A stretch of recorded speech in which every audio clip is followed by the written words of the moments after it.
My dad married a gold digger who stole everything from him. She isolated him, drained his bank accounts, and forged legal documents. I investigated her, exposed her fraud, and had her arrested. Now she's facing charges, and my dad is rebuilding his life. Karma's a bitch, and I made sure it caught up with her. I've never been the type of person who believes in revenge. I always thought it was better to just move on, let things slide, and take the high road. But let me tell you, sometimes when you see someone you love being taken advantage of, when you realize that the person they trust the most is only with them for their money, it changes you. And in my case, it drove me to ruin someone's life. Let me give you some background. My name is Ryan, 28 million, and I have always been pretty protective of my dad, 55. We've had our ups and downs like any father and son, but when it comes down to it, I'd do anything for him. We lost my mom when I was just 10, and since then, it's always been just the two of us. I know without a doubt that he'd do the same for me. So fast forward to about 4 years ago when my dad met Tracy, early 40s. Now, I'll admit, I was skeptical of her from the start. She seemed too perfect, you know? Gorgeous, affectionate, and so interested in my dad's life. She showered him with attention, and at first I thought maybe I was just being a little paranoid. He'd been lonely for years, and after losing my mom, I knew he deserved to have someone who made him feel special again. But after a while, something started to feel off. Tracy was always around when my dad did well financially. She would show up at family dinners with expensive gifts, fancy dinners at high-end restaurants, and little surprises that seemed too good to be true. It wasn't long before I noticed she had started influencing his financial decisions.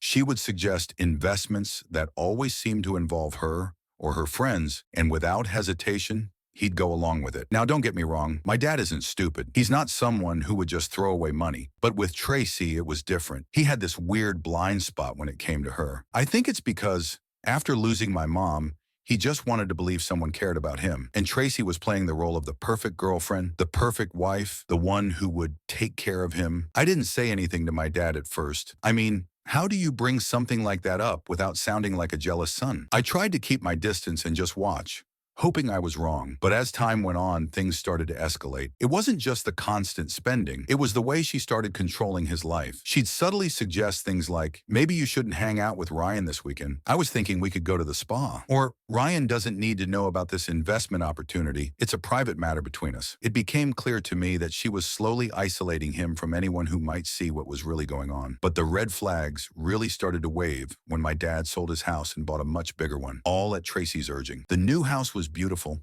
no doubt about it, but there was something off about it. The price was way higher than he could realistically afford, especially considering the debt Tracy had encouraged him to rack up. I tried to talk to him about it, but he just brushed me off. She loves me, Ryan. She's not like the others. It hurt to hear him say that. He was so blinded by his feelings for her that he couldn't see the truth. The real turning point came about a year ago. Tracy had started asking my dad for access to his bank accounts. At first, it was for joint investments that she claimed would grow his wealth. Then it was for emergency funds that always seemed to disappear. I saw the numbers disappearing from his accounts, and my dad was starting to get more and more distant from reality. One night, I finally confronted him. I had gathered all the evidence I could: bank statements, transaction records, screenshots of his accounts that showed money being transferred to mysterious accounts. I laid it all out for him, hoping that maybe, just maybe, he would see what I had seen for months. His response: Ryan, you don't understand. She loves me. I can't believe you'd accuse her of something like that. It felt like a punch to the gut. I had nothing else to say, but deep down, I knew I had to do something. I couldn't just sit back and let her destroy my dad's life. So I decided to take matters into my own hands.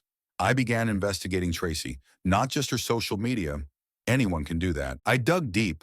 I mean deep. I contacted old friends of hers, ex-husbands, people who had worked with her in the past. What I found was beyond shocking.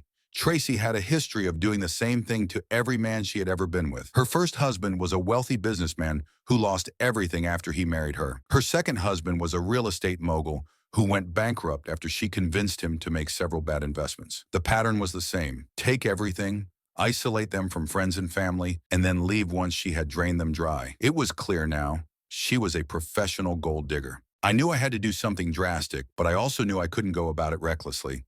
I needed a plan. The first step was gathering more concrete evidence. I started tracking her movements. She had some sort of side business that was run through shady offshore accounts, and I managed to get my hands on some of the financial records. Then I reached out to a lawyer who specialized in fraud and identity theft. With his help, I was able to start compiling a case against her. We found fraudulent transactions, forged signatures, and plenty of evidence that she had been stealing from my dad for months. But here's where it gets even better. I also reached out to her ex-husbands, yes, all of them, and let them in on what I had found. One of them was still bitter about the divorce and jumped at the chance to help. He had some legal connections, and he was more than happy to make sure that Tracy didn't get away with it this time. I worked with the lawyer to set up an investigation into her activities, and then I sat back and waited. I made sure the authorities were tracking her financial movements, and once I had enough, I filed a formal complaint. I also made sure to leak her story to some gossip blogs, making sure she was exposed for who she really was. I didn't want her to just face legal consequences. I wanted her reputation ruined. The day she found out that she was under investigation, it was like something out of a movie. The authorities showed up at her door with a warrant for her arrest, and the look on her face when they handcuffed her was priceless. She tried to act surprised, like she had no idea what was going on, but the evidence was overwhelming. By the time my dad found out, it was too late. The damage was done. Tracy had been arrested for multiple counts of fraud, identity theft, and embezzlement. Her name was plastered all over the news, and her life as she knew it was over. My dad was devastated. He felt humiliated and foolish. But I was there for him, helping him rebuild his life, his finances, and his confidence. I won't lie, I didn't feel bad for her. Not for a second. She had manipulated and used my dad, and she deserved everything that came her way. As for me, I'm just glad I could protect my dad from her. He's not as quick to trust anymore, but he's starting to come around, and honestly, I think this experience made him stronger. It's a sad lesson, but a necessary one. Sometimes the people we trust the most can hurt us the most.